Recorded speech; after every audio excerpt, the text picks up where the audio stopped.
Bonsoir à tous. Ce soir, nous entamons notre dernière partie. Alors, il y aurait évidemment beaucoup de choses à dire sur le chapitre 14 de la première épître aux Corinthiens, bien entendu, mais nous voulions au départ répondre à la question par rapport à l'apôtre Paul qui semble se prendre, entre guillemets, le pied dans le tapis par rapport au parler en langue et à la prophétie, puisque entre les versets 22, 23, 24, 25 du chapitre 14, donc de la première épître aux Corinthiens, il parle du parler en langue et de la prophétie, et il semble dire que l'un est pour les non-croyants et non les croyants, l'autre pour les croyants et non les non-croyants, et un peu plus loin, il semble dire l'inverse. Donc c'est un peu perturbant. Nous avions vu que pour bien comprendre ce passage, il fallait d'abord bien clarifier de quel parler en langue on parle, puisqu'il y en a deux. Ensuite, il a fallu faire un petit détour vers quelque chose d'un peu plus général pour bien comprendre le contexte. Et ce soir, nous allons regarder et répondre à cette question. Le parler en langue et la prophétie sont pour les croyants ou les non-croyants? Pour qui est-ce? Je vous propose, comme à notre habitude sur cette série, de lire le chapitre 14 de la première épître aux Corinthiens, avec, comme nous l'avons vu, cette première petite phrase de départ qui en réalité est rattachée au chapitre 13, mais qui est intéressante quand même. Donc rechercher l'amour. Et on va voir que, en conclusion, on va voir qu'en fait cette petite incursion du chapitre 13 dans le chapitre 14, puisqu'en fait c'est une lettre, donc c'est une continuité en réalité, et on va bien comprendre pourquoi le chapitre 13 est avant le chapitre 14. Parce que c'est fondamental. Ça va être fondamental. Bien entendu, puisque nous, on a découpé en chapitres, en versets, ce qui est bien pratique pour pouvoir citer un passage, évidemment. Mais chacune des épîtres, chaque lettre est un continuum, c'est-à-dire que c'est une lettre écrite, avec peut-être des passages d'une idée à l'autre, mais il y a quand même une logique, un suivi. Lisons. Recherchez l'amour. Aspirez aussi au don spirituel, mais surtout à celui de prophétie. En effet, celui qui parle en langue ne parle pas aux hommes, mais à Dieu, car personne ne le comprend, et c'est en esprit qu'il dit des mystères. Celui qui prophétise, au contraire, parle aux hommes, les édifie, les exhorte, les console. Celui qui parle en langue s'édifie lui-même. Celui qui prophétise édifie l'Église. Je désire que vous parliez tous en langue, mais encore plus que vous prophétisiez. Donc là, on a vu qu'il y a évidemment une traduction qui est très restrictive par rapport à ce que dit l'apôtre Paul, par rapport au soi-disant don spirituel, mais qui en réalité est une vie de l'esprit en fait. C'est des choses, des réalités spirituelles. Aspirez aux réalités spirituelles, mais surtout à la prophétie. Celui qui prophétise est plus grand que celui qui parle en langue, à moins que ce dernier n'interprète, pour que l'Église en reçoive de l'édification. Et maintenant, frères, de quelle utilité vous serais-je si je venais à vous, parlant en langue, et si je ne vous parlais pas par révélation, ou par connaissance, ou par prophétie, ou par doctrine? Si les objets inanimés qui rendent un son, comme une flûte ou une harpe, ne rendent pas des sons distincts, comment reconnaîtra-t-on ce qui est joué sur la flûte ou sur la harpe? Et si la trompette rend un son confus, qui se préparera au combat? De même, vous, si par la langue vous ne donnez pas une parole distincte, comment saura-t-on ce que vous dites? Car vous parlerez en l'air. Continuons jusqu'au verset 19. Quelque nombreuses que puissent être dans le monde les diverses langues, il n'en est aucune qui ne soit une langue intelligible. Si donc je ne connais pas le sens de la langue, je serai un barbare pour celui qui parle, et celui qui parle sera un barbare pour moi. De même vous, puisque vous aspirez aux dons spirituels, c'est-à-dire littéralement aux réalités spirituelles, que ce soit pour l'édification de l'Église que vous cherchiez à en posséder abondamment. C'est pourquoi que celui qui parle en langue prie pour avoir le don d'interpréter. Car si je prie en langue, mon esprit est en prière, mais mon intelligence demeure stérile. Que faire donc? Je prierai par l'esprit, mais je prierai aussi avec l'intelligence. Je chanterai par l'esprit, mais je chanterai aussi avec l'intelligence.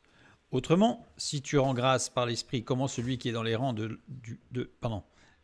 comment celui qui est dans les rangs de l'homme du peuple répondra-t-il Amen à ton action de grâce, puisqu'il ne sait pas ce que tu dis? Ce qui montre bien qu'on ne dit pas Amen à tout. Tu rends, il est vrai, d'excellentes actions de grâce, mais l'autre n'est pas édifié. Je rends grâce à Dieu de ce que je parle en langue plus que vous tous, mais dans l'Église, j'aime mieux dire 5 paroles avec mon intelligence, afin d'instruire aussi les autres, que 10 000 paroles en langue.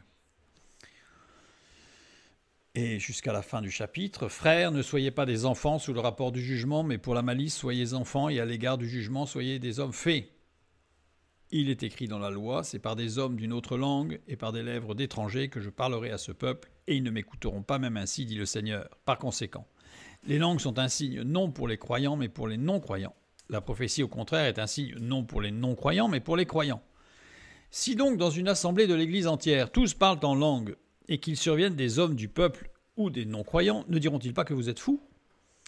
Mais si tous prophétisent, et qu'il survienne quelque non-croyant ou un homme du peuple, il est convaincu par tous, il est jugé par tous, les secrets de son cœur sont dévoilés, de telle sorte que, tombant sur sa face, il adorera Dieu et publiera que Dieu est réellement au milieu de vous. Que faire donc, frères? Lorsque vous vous assemblez, les uns ou les autres parmi vous ont-ils un cantique, une instruction, une révélation, une langue, une interprétation? Que tout se fasse pour l'édification. En est-il qui parlent en langue? Que 2 ou 3 au plus parlent chacun à son tour, et que quelqu'un interprète.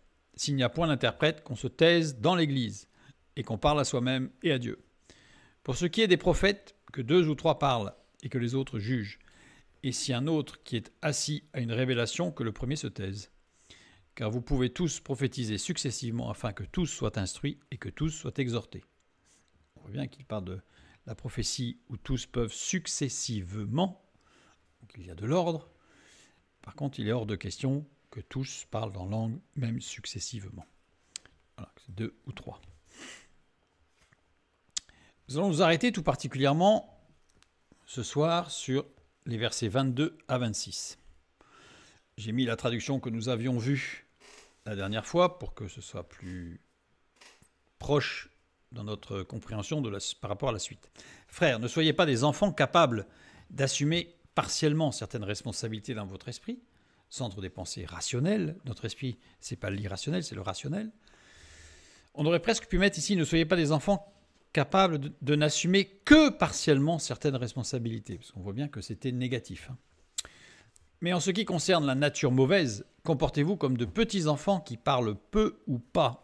En revanche, dans votre esprit, centre des pensées rationnelles, soyez des hommes faits, pleinement réalisés dans leur nature rationnelle et morale, autonome, libre du trouble et en accord avec le logos dans la loi. C'est-à-dire, la loi, c'est le système constitutionnel divin qui définissait l'identité, les frontières physiques et spirituelles et le mode de vie du peuple de l'Alliance.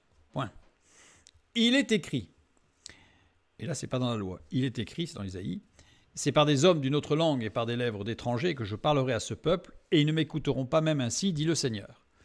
Par conséquent, les langues sont un signe non pour les croyants, mais pour les non-croyants. La prophétie, au contraire, est un signe non pour les non-croyants, mais pour les croyants. Si donc, dans une assemblée de l'Église entière, tous parlent en langue, et qu'ils surviennent des hommes du peuple ou des non-croyants, ne diront-ils pas que vous êtes fous? Mais si tous prophétisent, et qu'il survienne quelque non-croyant ou un homme du peuple, il est convaincu par tous, il est jugé par tous, les secrets de son cœur sont dévoilés, de telle sorte que, tombant sur sa face, il adorera Dieu et publiera que Dieu est réellement au milieu de vous. Donc nous allons nous arrêter surtout sur la fin de ces quelques versets. Paul ici cite, il est écrit, cite Ésaïe, chapitre 28, les versets 11 et 12. Eh bien, c'est par des hommes aux lèvres balbutiantes et au langage barbare que l'Éternel parlera à ce peuple. Il lui disait, voici le repos, laissez reposer celui qui est fatigué, voici le lieu de repos.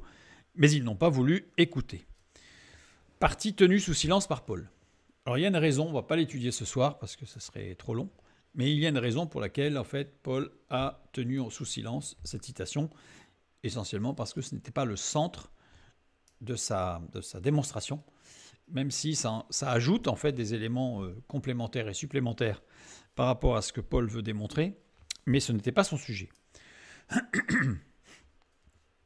Regardons un petit peu Ésaïe 28, 11 et 12.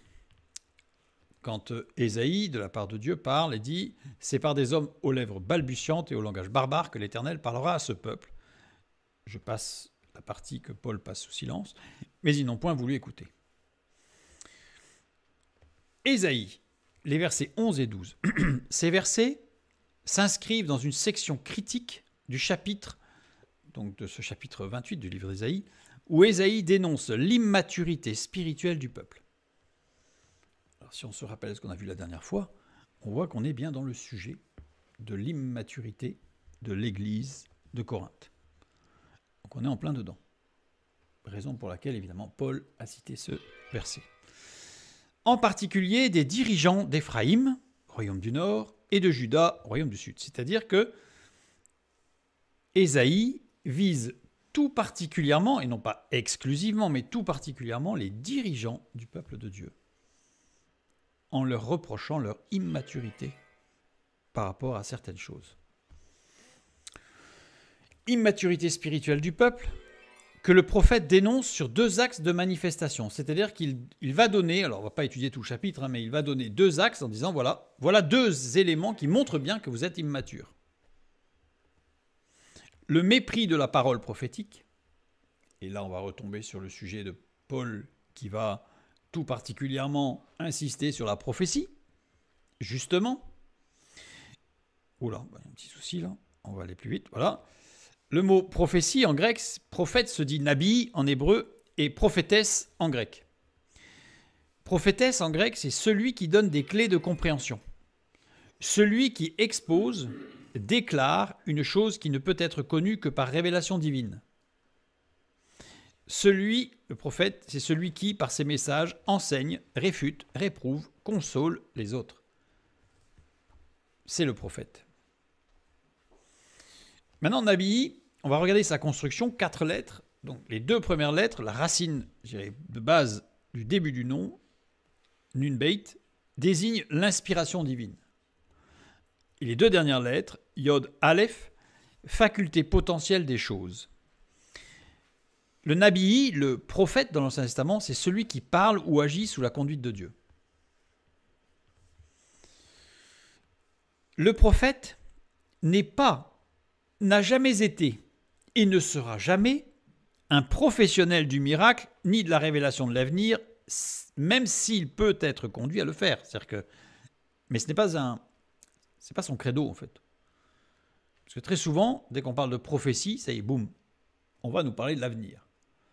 Or, je dirais 99% de la prophétie dans l'Ancien Testament, c'est pas l'avenir. C'est la consolation, c'est l'exhortation, c'est l'encouragement. Ça peut être aussi reprendre sévèrement ou vertement, parce qu'il y a des choses qui déplaisent à Dieu et qui ne sont pas du tout dans l'ordre de ce que Dieu a souhaité et nous a proposé. Donc ça, c'est le prophète, c'est la prophétie. Le prophète donne le sens de ce qui se passe. C'est-à-dire que la prophétie a pour but unique de donner du sens à ce qui se passe. Si, tac, tac, tac, alors ceci. Et si ceci, alors cela. Donc là, c'est une prophétie, puisqu'en fait, ça donne du sens.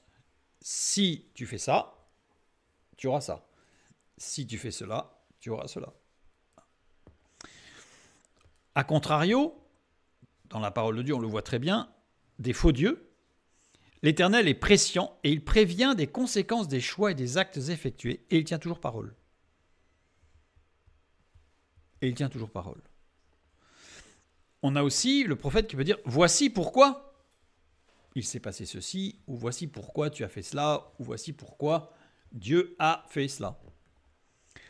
A contrario des faux dieux, l'Éternel est omniscient, donc il est prescient d'un côté, mais il est aussi omniscient, donc il sait tout. Et il met toutes choses en perspective et en lumière. Évidemment, pour nous, c'est inconcevable, c'est inatteignable. C'est-à-dire que connaître tout, ce n'est pas possible. Connaître tous les tenants et les aboutissants de tout, c'est encore moins possible. Voici pourquoi, en 2 mots. Parce que Dieu, quand il fait quelque chose, il ne joue pas au dé. Il ne tente pas le coup. Quand Dieu fait quelque chose, c'est parce qu'il y a un but. Alors évidemment, le but n'est pas forcément immédiat, puisque dans Ecclésiaste, nous voyons bien que Dieu fait toutes choses bonnes en son temps. C'est-à-dire qu'évidemment, tant que Dieu il est dans un processus, il nous amène dans des processus dynamiques, et si on prend une photo en plein milieu du processus, on n'a aucune idée de la fin du processus, de ce que ça va donner. Dieu, lui, il sait, puisqu'il est prescient et omniscient. A contrario des faux dieux, l'Éternel est prescient et il donne toujours une perspective à toute chose. C'est-à-dire que tout sert à quelque chose. Et je dirais même, en français, on n'entend pas, mais quelque chose avec un S. C'est-à-dire quelque chose, plusieurs choses.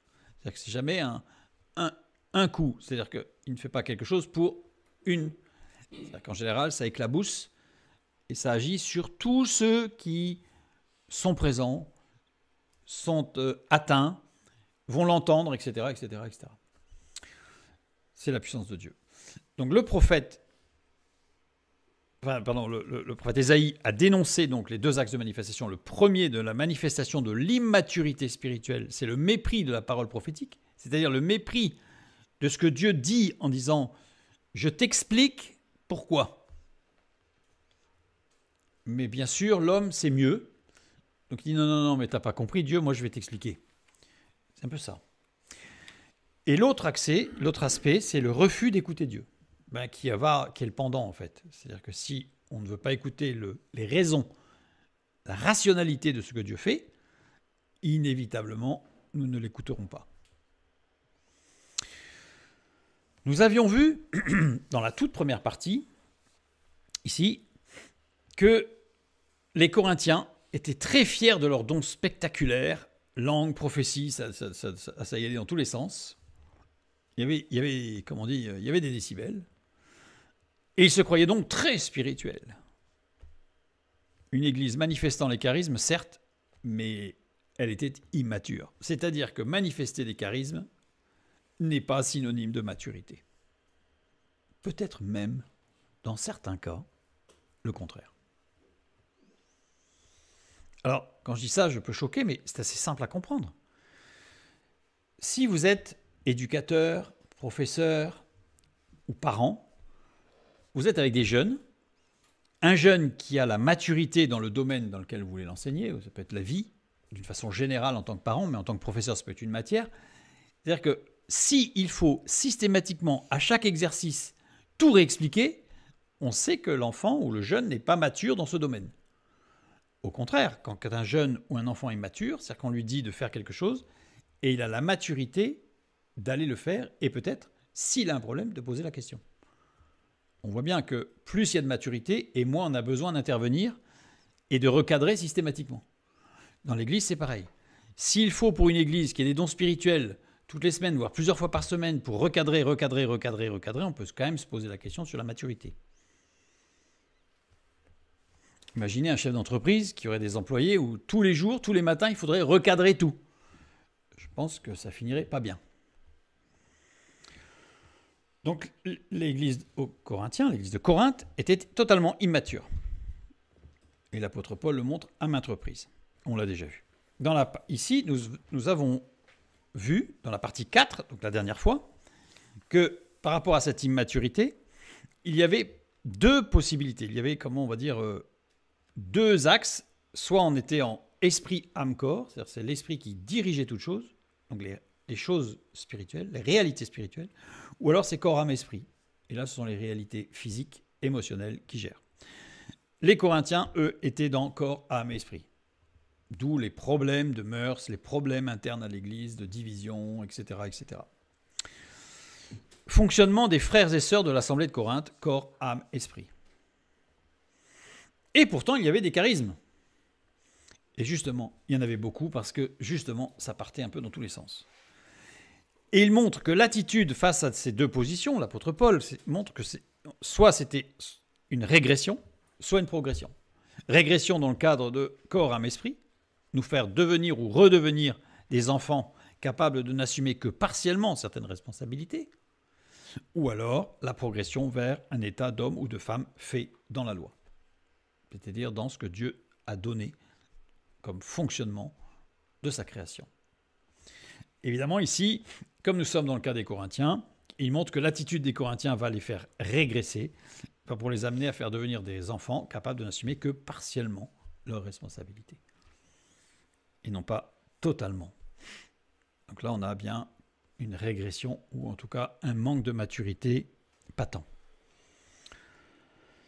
Je reviens maintenant sur notre texte d'Ésaïe 28. On a vu que ce texte était central par rapport à ce chapitre 28 qui dénonçait l'immaturité du peuple et en particulier des responsables du peuple. Royaume du Nord, royaume du Sud. Donc dans les deux cas. Pas un mieux que l'autre. Ésaïe met ici en opposition le peuple de Dieu et des peuples étrangers qui ont leur propre langue. Donc là, dans ce verset-là. 1 Corinthiens 14, 22, Paul va citer, par conséquent, les langues sont un signe non pour les croyants, mais pour les non-croyants. La prophétie, au contraire, est un signe pour les non-croyants, non pour les non-croyants, mais pour les croyants. Il dit par conséquent, c'est-à-dire qu'en fait, il s'appuie sur le texte précédent, sur sa citation d'Ésaïe, pour dire donc c'est la démonstration, il y a ceci, comme en mathématiques, donc j'aboutis à la conclusion que les langues sont un signe non pour les croyants, mais pour les non-croyants. Les langues ici, le contexte identifie les langues de 1 Corinthiens 14, 22 aux langues parlées dans les pays étrangers, puisqu'il cite Ésaïe 28, qui utilise des peuples étrangers, barbares, qui parlent une autre langue, que le peuple hébreu ne connaissait pas, que le peuple d'Israël ne connaissait pas. Et donc ici, par conséquent, les langues, donc il parle des langues, il ne parle pas du parler en langue personnelle, il parle bien du parler en langue, des langues étrangères. Les langues ici, c'est aï-glossaï. En grec, aï, article défini nominatif, pluriel féminin. Donc c'est bien les langues, et en grec c'est au féminin comme en français. Et glossaï, nom féminin pluriel nominatif de glossa, langue. Nominatif pluriel avec un article défini en grec. Les langues déterminées, spécifiques, c'est-à-dire qu'en plus, au niveau grammatical, l'apôtre Paul ne fait pas de faute, inspiré par le Saint-Esprit, il dit bien les langues. S'il n'y avait pas eu d'article défini, alors il aurait fallu traduire par des langues, englobant le parler en langue personnelle non traduisible. Or là, on s'agit bien de les langues, elles sont définies. Elles sont donc connaissables. Peut-être pas forcément connues, mais elles sont connaissables. Alors que le parler en langue personnelle, on l'a vu, n'était pas connaissable. C'est vraiment quelque chose de particulier de l'inconscient. Ensuite, sont un signe, non pour les non-croyants, mais pour les... Non pour les croyants, pardon, justement, mais pour les non-croyants. Le signe, le mot signe, siméon, ce par quoi une personne ou une chose se distingue des autres et qu'elle est connue.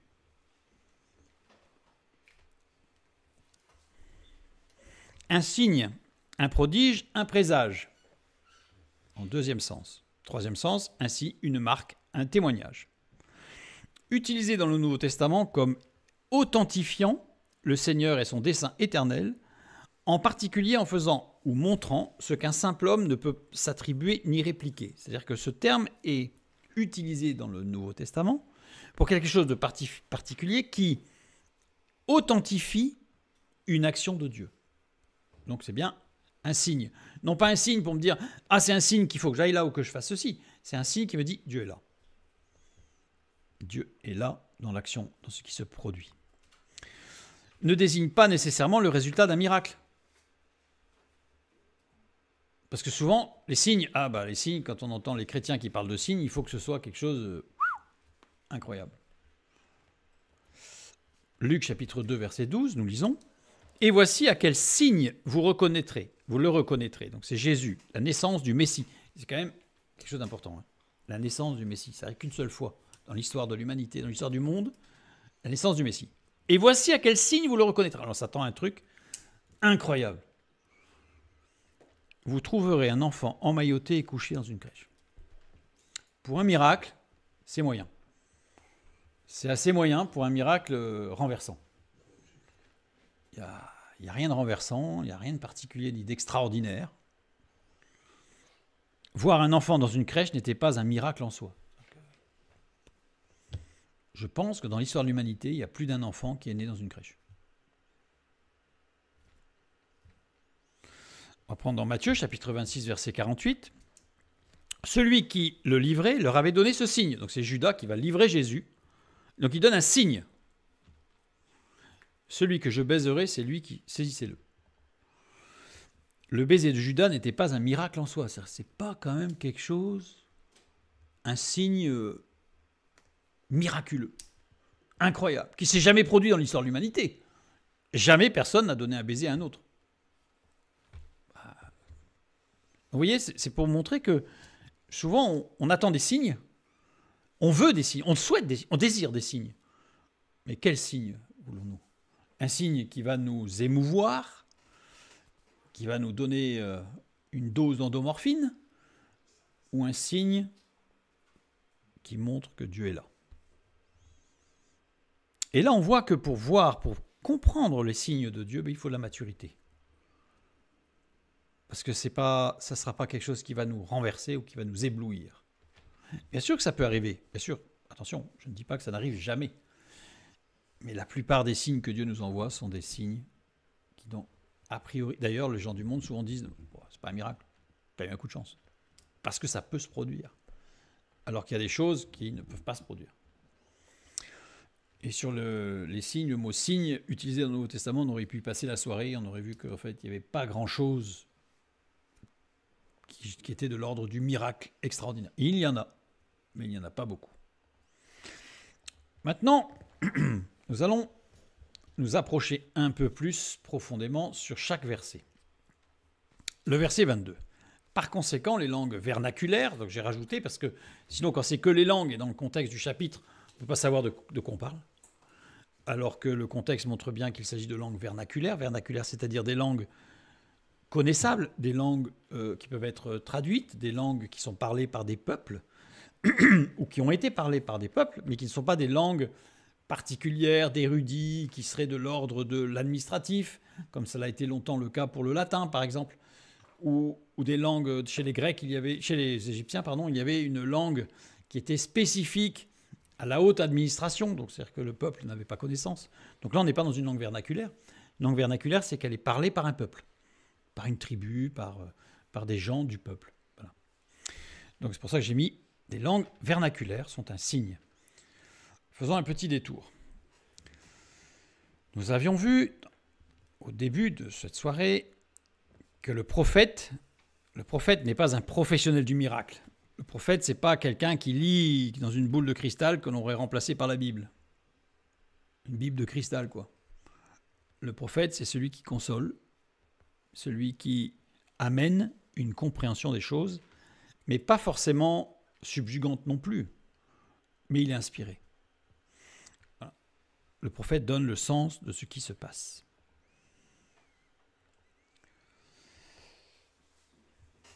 Il n'y a pas, dans le texte original, la répétition du signe, c'est-à-dire que les langues vernaculaires sont un signe non pour les croyants, mais pour les non-croyants.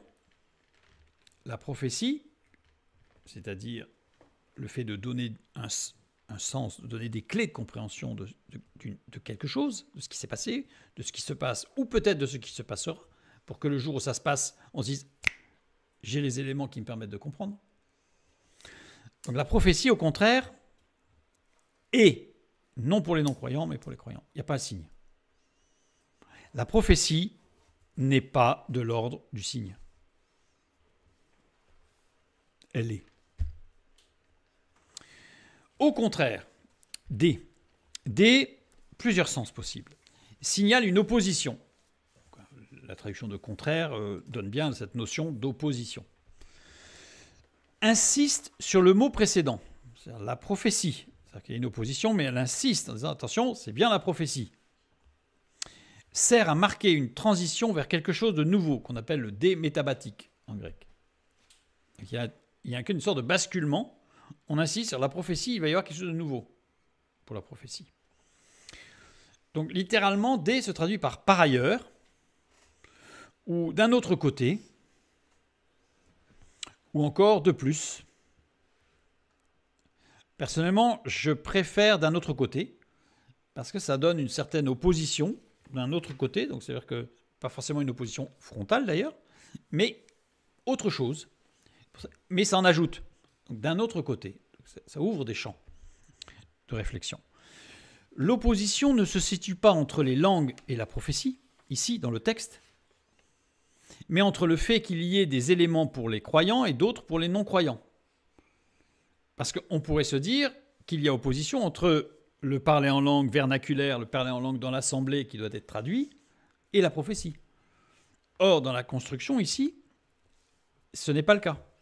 L'opposition se situe entre il y a des choses qui sont pour les non-croyants et il y a des choses qui sont pour les croyants. Pour les croyants, don de clés de compréhension d'une situation passée, présente ou future. Remarquez que je fais exprès de ne pas utiliser don de prophétie, parce que derrière ce mot, c'est un mot piège. C'est-à-dire que c'est un mot auquel on a donné tellement un sens restreint qu'aujourd'hui, quand on l'emploie, je dirais presque instinctivement, dans notre cerveau, on focalise sur l'avenir. Donc je préfère dire un don, non pas de prophétie, mais un don de clé de compréhension d'une situation passée, présente ou future. Si la prophétie nous parle de situations futures, et on le voit bien par exemple dans le livre de Daniel, l'Apocalypse, elle ne décrit pas précisément une situation future. Elle donne des clés de compréhension. C'est-à-dire qu'en fait, quand les événements vont se produire, on va pouvoir dire « Ah, ah ».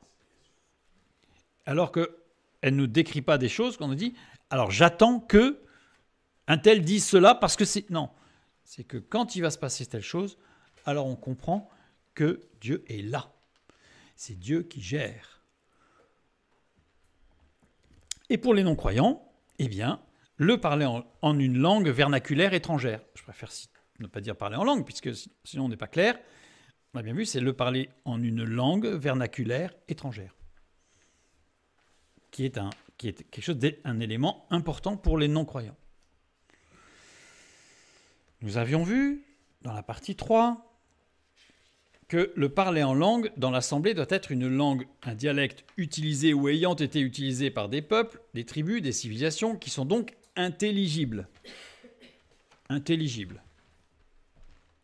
Vous vous souvenez, je vous avais rapporté ce témoignage de cette mamie qui, alors qu'un pasteur missionnaire était dans l'assemblée, avait commencé le moment de prière par une sorte de prière de titi, titi, c'est que des ti, de plusieurs intonations, et le missionnaire de dire que c'était le chant des tribus de laquelle il venait et qui accueillait le Seigneur des Seigneurs. Donc c'était vraiment un accueil du maître, ici. Donc c'était un dialecte intelligible que le missionnaire avait reconnu et compris, lui.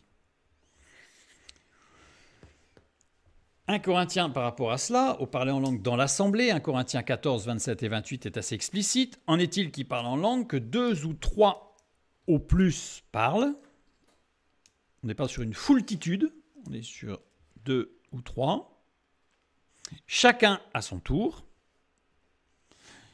Et que quelqu'un interprète. Il aurait pu s'arrêter là, Paul, mais il ajoute. S'il n'y a point d'interprète, qu'on se taise dans l'Église. Donc c'est pas à qui mieux, c'est on s'arrête et qu'on parle à soi-même et à Dieu. Il insiste tellement lourdement que celui qui ne comprend pas, c'est qu'il ne veut pas comprendre.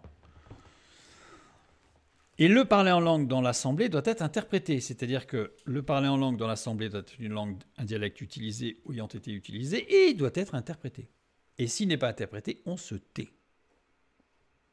Silence. Donc ça veut dire qu'ici, pour les non-croyants, le parler en langue vernaculaire, dans une langue vernaculaire étrangère, qui doit donc être interprété dans l'assemblée. C'est-à-dire que le parler en langue dans une langue vernaculaire est un signe pour les non-croyants, et celui-ci doit être interprété. Qui doit servir de signe?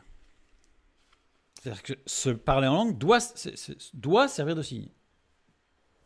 Doit servir de signe. Alors le signe, on a vu que c'était siméion. Je vais répéter ici les définitions pour qu'on soit bien clair. Alors, si je prends le dictionnaire, le siméion, c'est une marque distinctive, ce à quoi on reconnaît quelqu'un ou quelque chose. Preuve. Ça désigne aussi le sceau, le cachet, ou une peinture, ou une gravure d'armoirie, un pavillon, une enseigne, qui permet de reconnaître qui est là. Mais le siméion est aussi un signal pour faire quelque chose. C'est un signe, mais aussi un signal. Soit pour s'arrêter, soit pour avancer, soit pour tourner à gauche, tourner à droite. Enfin, en tout cas, c'est un signal. Ça ne dit pas ce qu'il faut faire, mais c'est un signal qui doit être reconnu par ceux qui attendent ce signal. Donc, ce signe, c'est parler en langue, indique une signification symbolique ou émotionnelle. C'est-à-dire que c'est un signe. Un signe, c'est pas quelque chose de formel. Un signe, si je suis loin et que quelqu'un me fait un signe de la main, c'est pas quelque chose de formel. Il me dit pas ce qu'il faut faire. Mais je vais recevoir une information émotionnelle que je vais pouvoir transcrire, interpréter, etc. Le signe suppose une réaction intérieure, une prise de conscience, une lecture symbolique. C'est de l'ordre d'ailleurs de la prophétie aussi. C'est-à-dire qu'en fait, il y a du symbole et la personne qui reçoit une prophétie, peut-être que ceux qui sont autour ne comprennent pas, mais la personne comprend très bien de quoi il en retourne. Donc ici, le signe, le siméion, c'est cela. C'est-à-dire que le parler en langue va amener une réaction intérieure, une prise de conscience, une lecture symbolique chez le non-croyant. Le parler en langue vernaculaire étrangère, on ne parle pas du parler en langue personnelle, a une valeur interprétative et est un objet de révélation, puisque c'est quelque chose d'intérieur qui va faire monter une compréhension, une prise de conscience. Donc on est de l'ordre de la révélation.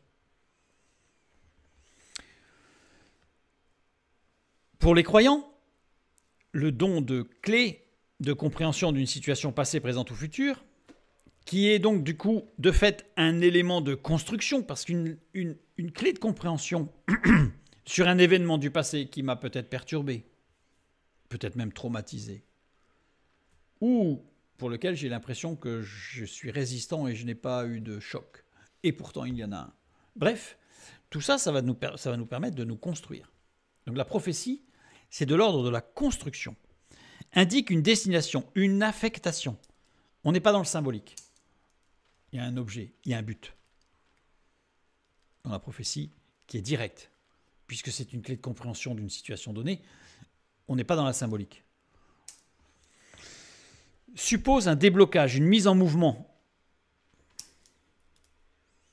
a une valeur fonctionnelle, c'est-à-dire que ce qui est de l'ordre de la prophétie, du don des clés de compréhension, a une valeur fonctionnelle et non pas interprétative, et est un objet de destination et non pas un objet de révélation. On est dans deux choses complètement différentes.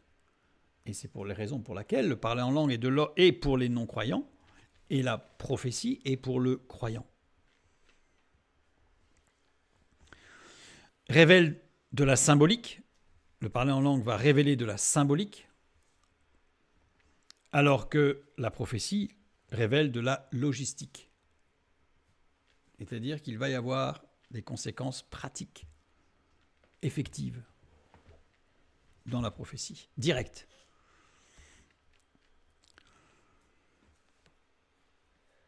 Le parler en langue s'adresse à quelqu'un d'immature spirituellement, bien sûr. Là, on est dans le domaine spirituel. Je ne parle pas d'immaturité sociale, d'immaturité de caractère, etc. Je parle vraiment de l'immaturité, comme l'apôtre Paul, c'est le contexte de l'église de Corinthe. Donc, s'adresse à quelqu'un d'immature spirituellement. La prophétie s'adresse à quelqu'un de mature, au contraire. Parce que pour donner des clés de compréhension, si vous êtes professeur de mathématiques, vous n'allez donner l'explication de certaines formules, d'une certaine logique ou d'algorithme qu'à des jeunes qui sont matures pour le recevoir.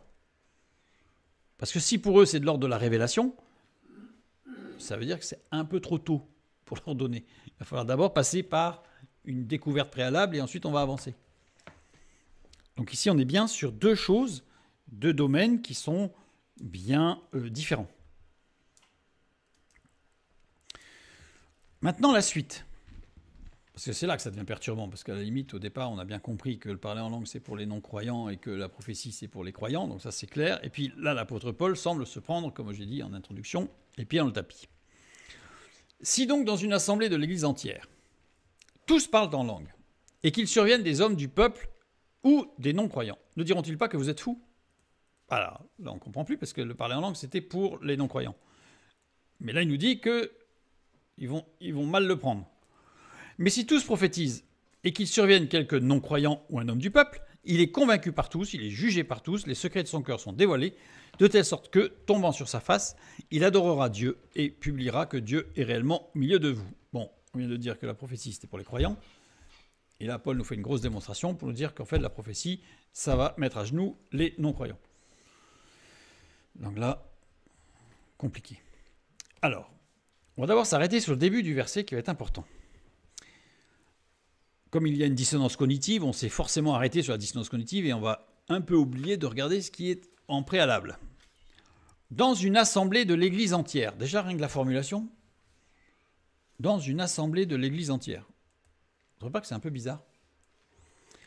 Alors, dans une assemblée a été la traduction de sunerkomai. Sunerkomai, c'est un verbe conjugué au subjonctif de l'aoriste second.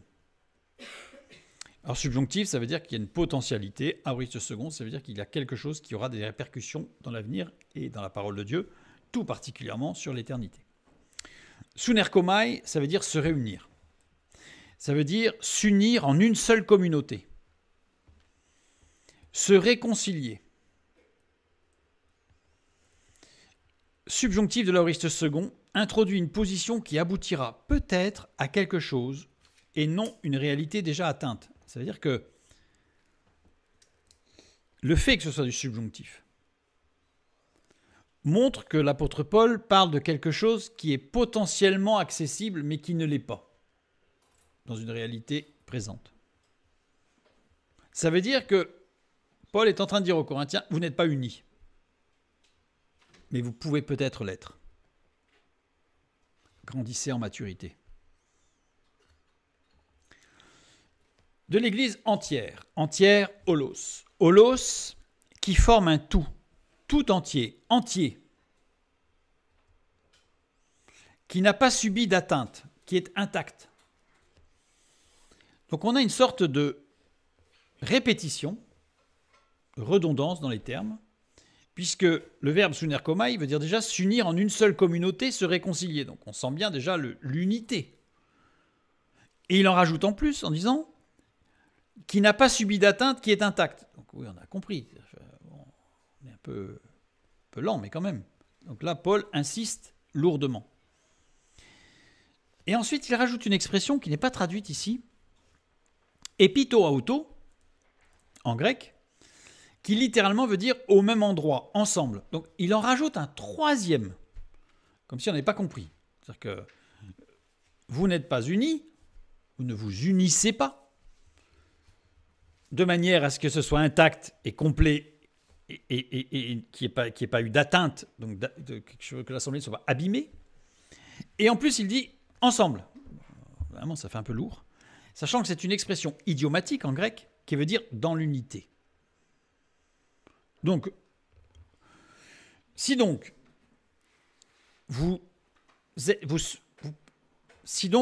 comment traduire le subjonctif en français? C'est compliqué parce que c'est pas du subjonctif français. En français, c'est pas la même chose. Si donc un jour, donc vous n'êtes pas unis, mais un jour vous pourrez l'être, unis tout entier pour ne former qu'un dans l'unité. Bon ça fait un peu répétition quand même. Donc on sent bien que là il y a quelque chose de très très important, un point d'articulation. Et c'est ce point d'articulation qui va nous permettre de comprendre exactement pourquoi Paul insiste. Ce qui suit concerne une assemblée qui ne connaît pas une unité déjà réalisée, mais qui se trouve dans une dynamique engagée vers cette unité, dans un mouvement de foi vers elle. C'est-à-dire que Paul est en train de dire aux Corinthiens, vous n'êtes pas unis. Levez-vous et entamez une dynamique d'unification pour ne former qu'un, parce que vous n'êtes pas un. Paul annonce une dynamique ecclésiale. L'unité n'est pas donnée, elle est à construire. C'est-à-dire que Paul, ici, énonce quelque chose de fondamental. L'unité n'est pas un don qui tombe du ciel. Pum. L'unité, c'est quelque chose qui se construit. Alors évidemment, pas avec les règles du monde, pas avec un management participatif à la sauce chrétienne, avec la loi, avec ce que Dieu nous a donné comme, je dirais, nomenclature pour construire un corps de Christ uni. Paul montre une condition spirituelle à l'unité, la réponse libre de chacun. C'est-à-dire qu'il y a une condition à l'unité, c'est que chacun rentre dans cette dynamique volontairement d'unité. Sinon, ce n'est pas la peine. Pas la peine de réclamer l'unité si on ne rentre pas dedans. Paul ne décrit pas une église parfaite, mais une église en chemin vers la maturité. C'est pour ça qu'il cite Ésaïe 28. Tout est logique en fait. Et je dirais presque de façon extrêmement ferme, Paul reprend l'église de Corinthe en disant « vous êtes totalement immature », mais il leur donne, je dirais, une dynamique pour devenir mature. C'est-à-dire qu'en fait, il leur tape pas dessus gratuitement, en disant « vous êtes tous des nuls ». Il leur dit « vous en êtes arrivés là, ben c'est pas suffisant là. Maintenant, il faut bouger. Maintenant, il faut se lever et avancer. » On continue.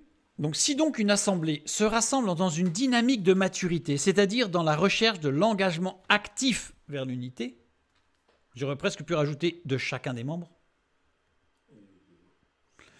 et que tous parlent en langue, donc le contexte, si on a une assemblée qui est mature, unie, et que tous parlent en langue, alors on est dans un cas particulier là. C'est-à-dire qu'on est dans, je dirais, le but à atteindre, la maturité. Et dans le cas de la maturité, si tous parlent en langue, il y a un problème. Parler ici, c'est l'aléo. L'aléo, qui veut dire faire entendre une voix, émettre un son, utiliser la langue ou la faculté de parole. Donc on n'est pas dans le tintamarre, on n'est pas dans la musique, on n'est pas dans le fait du body percussion, on est dans la parole. Utiliser des mots pour décrire et découvrir ses pensées. Vous savez, j'ai une pensée qui me traverse l'esprit, mais j'ai lu ce témoignage. Alors, c'était un chef Apache qui, je pensais que c'était Sioux, mais c'est un Apache, j'ai vérifié, qui s'est converti. Et un journaliste lui a posé la question, parce qu'il a appris la langue des Blancs, c'est-à-dire, c'était aux États-Unis, donc l'anglais. Et il dit alors, qu'est-ce qui vous a surpris? Qu'est-ce qui vous va essayer de nous parler de cet apprentissage de la culture américaine?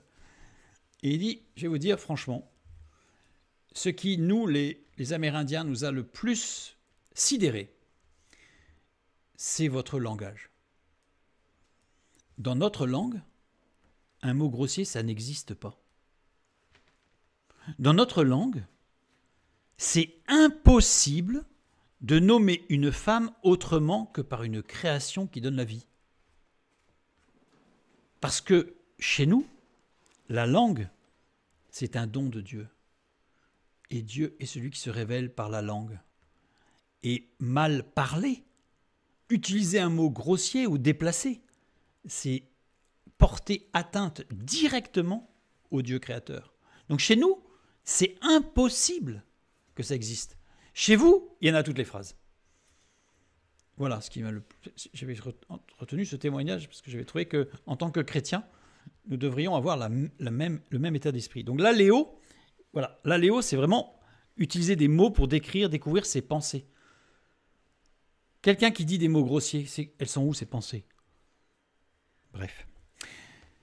Faire entendre une voix, émettre un son, il s'agit d'un son audible. Il s'agit d'un son vocal, c'est-à-dire la bouche. Il s'agit de propos intelligibles. On est bien dans le parler en langue vernaculaire. Intelligible, pas forcément compris, mais en tout cas intelligible, connaissable. Paul a déjà clairement stipulé que le parler en langue personnelle n'a rien à faire dans l'assemblée. C'est-à-dire que le parler en langue personnelle, c'est personnel. Ça n'a rien à faire dans l'assemblée. Absolument rien. Paul a tout aussi clairement posé le contexte de cette phrase, le parler en langue dans l'assemblée. Donc, c'est clair, il a bien dit qu'il s'agissait du parler en langue dans l'Assemblée, puisque le par conséquent qui s'adresse avec un point de base, un point d'appui sur Ésaïe, qui parle bien de langue de pays étrangers. Donc là, au moins, c'est clair. Et avant, il a bien stipulé clairement que le parler en langue personnelle n'a rien à faire, j'insiste, absolument rien à faire dans l'Assemblée. C'est une preuve d'immaturité. Excusez-moi, je suis un peu dur, mais c'est la parole de Dieu. Celui qui parle en langue dans le parler en langue personnelle dans l'Assemblée, devant Dieu, il est immature. Alors, c'est pas un péché, c'est pas de noter que c'est un péché, non, mais il est immature. Vous savez, c'est comme un jeune. Vous êtes dans une réunion, et puis il y a un jeune qui est un peu immature, donc il fait des choses. Bon, on sait qu'il est immature, donc tout le monde va dire bon, on va laisser passer, hein, il est immature. Donc on va pas lui taper dessus. Mais il va comprendre, et en grandissant, il comprendra que faut c'est ce genre de choses qu'on ne fait pas. Ben, c'est la même chose. C'est la même chose pour un chrétien qui parle en langue, qui utilise le parler en langue personnelle dans l'Assemblée.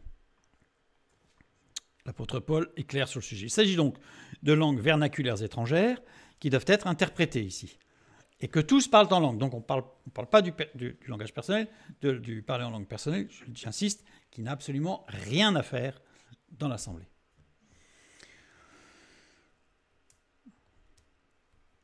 Tous parlent en langue. Et que tous parlent en langue. Donc là, on est sur des langues étrangères. Hein. On lit juste après, le verset 27. Donc pas longtemps après. Hein. Ce n'est pas quelques chapitres ou dans une autre épître. C'est juste après. En est-il qui parlent en langue que 2 ou 3 au plus parlent chacun à son tour et que quelqu'un interprète. Dans un cas, il nous dit tous parlent en langue. Ça veut dire que c'est le désordre. Alors que normalement, dans l'Assemblée, le parler en langue, il doit y avoir 2, voire 3. C'est-à-dire, quand on dit voire 3, c'est qu'on ne multiplie pas. Hein. Voire 3 au plus.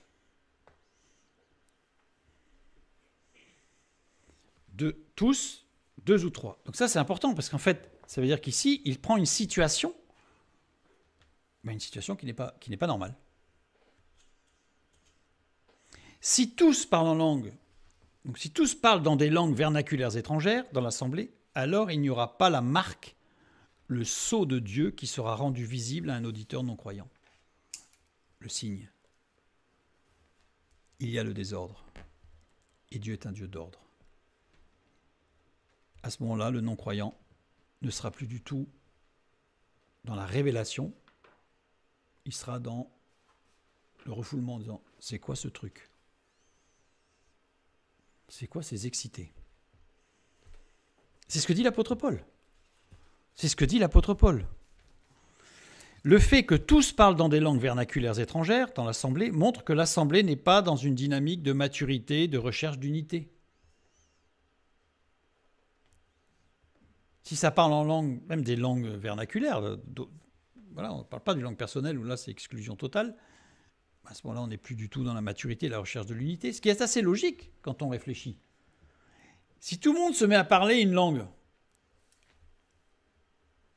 alors il y en a un qui parle allemand, il y en a un autre qui parle italien, il y en a un qui parle espagnol, il y en a un qui parle portugais, il y en a un qui va parler chinois, arabe, on peut y aller, hein, il y en a beaucoup des langues dans le monde. Vous pensez vraiment que c'est le reflet de l'unité ? C'est le reflet de la diversité, de la désunité, de l'inverse de l'unité, de la division. Ce qui finira par l'inverse de l'unité, c'est-à-dire la division. Donc, pour ça qu'il dit, si tous parlent en langue, donc là, il met bien le préalable, hein, une assemblée se rassemble dans une dynamique de maturité, c'est-à-dire dans la recherche et l'engagement actif vers l'unité. Si on a une assemblée qui va dans ce sens et qui pratique ça, patatras, c'est pas la peine. Et qu'ils survêtent des hommes du peuple ou des non-croyants, ne diront-ils pas que vous êtes fous ? Alors que s'il n'y en a que 2, voire 3, qui parlent en langue et qui est interprété, comme j'ai donné la dernière fois ce témoignage de cet homme qui était professeur de grec ancien, un converti qui rentre dans une église dans laquelle nous étions, une mamie se met à parler en grec ancien, Lui comprend et il se dit, elle parle en plus un grec ancien. Parfait. Vous avez pu constater que le grec ancien, c'est pas simple. Donc la mamie, elle parle le grec ancien. Parfait. Quelqu'un interprète et donne la traduction précise du grec ancien. Qu'est-ce qu'il fait à la fin de la réunion? Il file voir la mamie en disant « Oh, extraordinaire, une collègue !» Et là, il se rend compte que la mamie, même le français, c'est un peu compliqué. Donc il va voir vers la personne qui a traduit, pareil. Il s'est converti, ça a été une révélation pour lui. Il s'est converti. Et après, il a bien compris ce que qu'était le parler en langue vernaculaire dans l'Église. Mais si il n'y a plus cet ordre, et que si jamais, pour parler des non-croyants viennent dans l'Église et qu'il y a des parlers en langue vernaculaire qui ne sont pas traduits, silence. Vous imaginez ce que cela montre comme respect de l'ordre divin. Silence. Le respect. Et ça ne part pas dans tous les sens en disant « moi je vais parler plus fort que l'autre ». Si il y a pratique de se parler en langue à tous azimuts, non conforme à ce que dit la parole de Dieu, cela finira forcément par des divisions. Alors quand je dis division, ce n'est pas forcément schisme, avec une église qui se déchire et qui se coupe en 2, 3, 4, mais au sein même de l'assemblée, il y aura des divisions.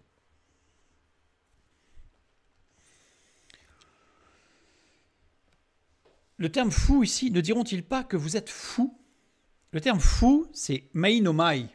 Mainomai, qui est différent de maino. On voit bien maino, mainomai.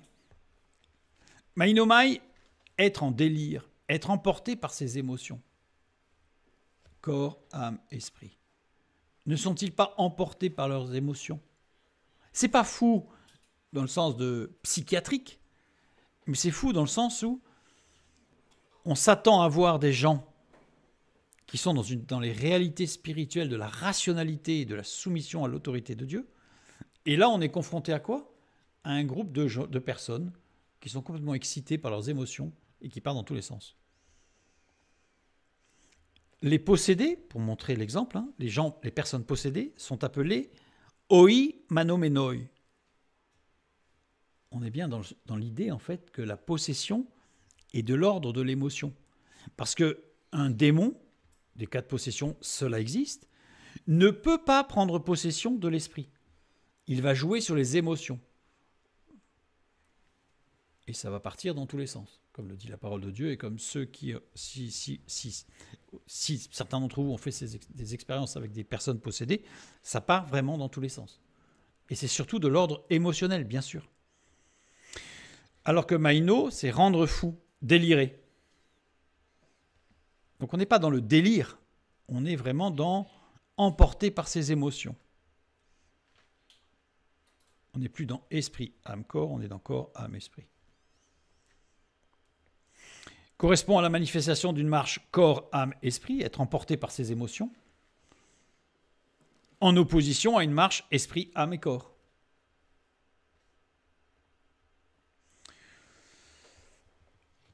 Maintenant, la prophétie. Et après, on va reprendre les deux, on va faire un petit résumé de tout ça, une synthèse.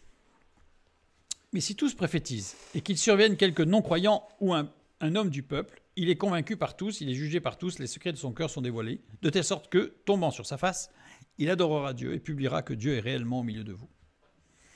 Convaincu, ici, éléko. Éléko, dans le Nouveau Testament, ce verbe a une portée spirituelle, éducative et communautaire.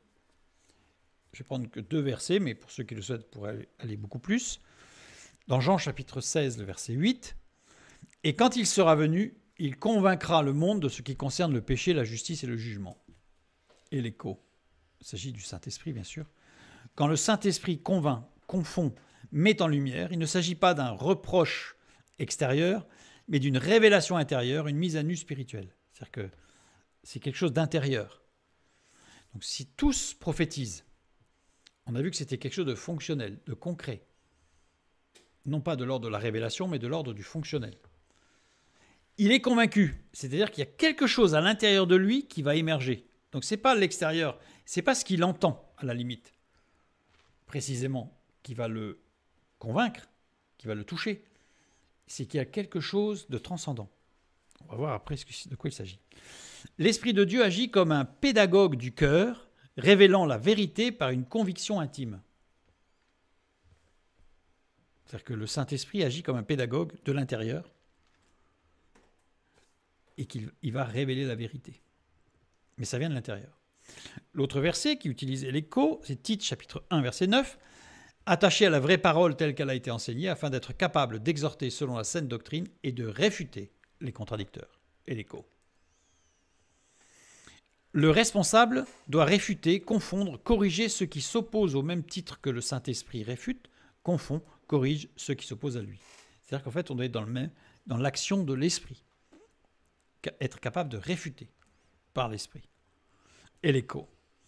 Il ne s'agit pas d'humilier, mais de ramener à la vérité avec rigueur et amour. Et j'insiste sur rigueur, pas vigueur. C'est-à-dire il faut que ce soit carré. Une ligne droite est une ligne droite. Si on commence à la tordre, ça s'appelle une courbe. Donc, rigueur, mais amour. Mais amour. Donc, l'écho, acte de grâce, invitation du Saint-Esprit à la transformation. C'est-à-dire que si tous prophétisent, il va y avoir quelque chose de l'intérieur qui va l'inviter à une transformation. Instruction et protection de la communauté. Réfuter. En fait, il va y avoir une invitation à intégrer la communauté. Un homme du peuple, idiotesse. Donc un non-croyant, un homme du peuple, idiotesse. Idiotesse en grec, un individu en opposition à une collectivité. Il s'agit bien d'un individu. Un citoyen ordinaire en contraste avec des figures publiques telles que les rois ou des hommes d'État. Donc c'est vraiment l'homme ordinaire. Bon, c'est pour ça un homme du peuple. Un homme ordinaire ou une femme ordinaire. Une personne de statut simple ou modeste. Une personne étrangère a un métier particulier illustrant son ignorance ou son manque de compétences dans un domaine spécifique. C'est-à-dire que là c'est général, mais en l'occurrence ici, c'est un homme ou une femme qui n'a pas de connaissance des réalités spirituelles. Le non-croyant ou la personne ignorante des choses de Dieu voit l'action unificatrice du Saint-Esprit au travers de toutes les exhortations, des clés de compréhension pour les uns, les autres, l'assemblée, et il ressent l'invitation à la transformation. C'est-à-dire qu'il rentre, il rentre dans une assemblée qui est dans cette dynamique d'unification, cette dynamique de s'unir, de se réconcilier, donc de ne former qu'un. Et qu'est-ce qu'il voit ? Il voit des gens qui s'exhortent, qui se donnent des clés de compréhension. C'est-à-dire qu'il n'y en a pas un qui dit « moi je sais, c'est moi le chef ». C'est que tout le monde exhorte tout le monde. Tout le monde console tout le monde. C'est très horizontal. Très honnêtement, vous rentrez dans une assemblée comme celle-là, vous n'avez qu'une envie, c'est d'en faire partie.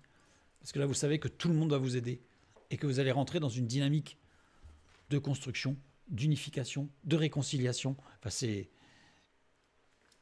extraordinaire.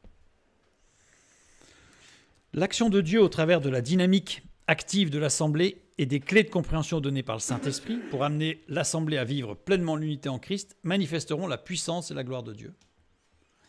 Ce n'est pas ce qui va être dit précisément qui va interpeller le non-croyant.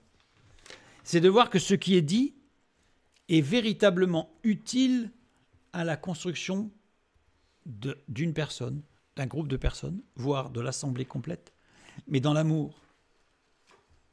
C'est quelque chose qu'il ne trouvera pas dans le monde.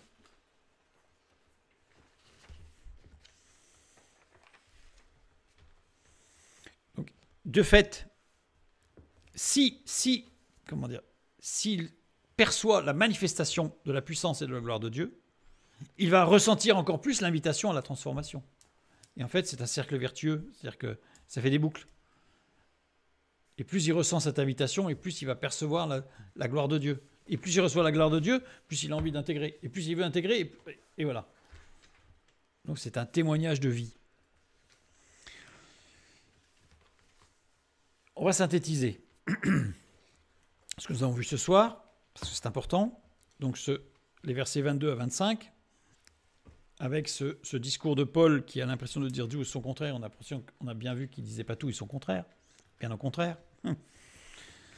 Le parler en une langue vernaculaire étrangère, nécessairement traduite dans l'assemblée, ça c'est l'un des points. On a 2 points. Le deuxième point, c'est la prophétie ou le don de clés de compréhension de situations passées, présentes ou futures. On a les 2 points qui sont mis non pas en opposition, mais qui vont être utiles pour comprendre l'opposition entre non-croyants et croyants. Le parler en langue vernaculaire étrangère, d'une langue vernaculaire étrangère, c'était pour les non-croyants. C'est pour les non-croyants, c'est clairement stipulé. La prophétie ou le don de clés de compréhension se trouve être pour les croyants. 1 Corinthiens 14, 27.